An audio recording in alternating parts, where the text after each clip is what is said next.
Bonjour à tous. Aujourd'hui, nous allons voir comment démontrer qu'un triangle est rectangle à l'aide de la réciproque du théorème de Pythagore. Nous allons partir d'un exemple. Nous avons un triangle ABC dont on connaît les trois longueurs. Et on va se poser la question suivante. Le triangle ABC est-il un triangle rectangle? La première chose à faire est de repérer le côté le plus long. Ici, le côté le plus long, c'est BC, qui mesure 17 cm. Je vais donc calculer d'une part BC au carré, c'est-à-dire 17 au carré, qui me donne 289.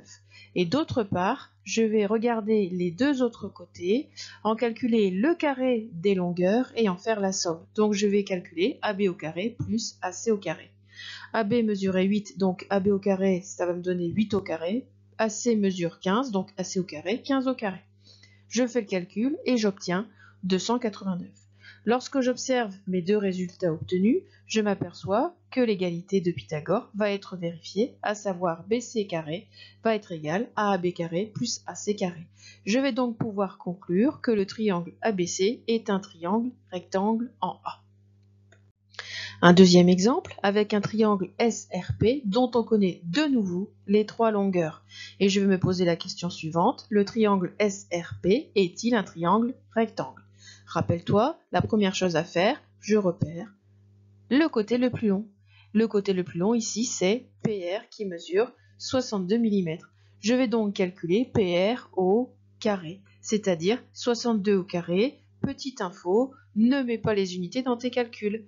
Je calcule et je trouve 3844. D'autre part, je vais m'occuper de regarder les deux autres côtés, à savoir SR et SP, et je vais calculer SR au carré plus SP au carré. Je fais les calculs et j'obtiens 3880. Que se passe-t-il lorsque j'observe les deux résultats obtenus? Eh bien, je m'aperçois que les deux résultats sont cette fois-ci différents.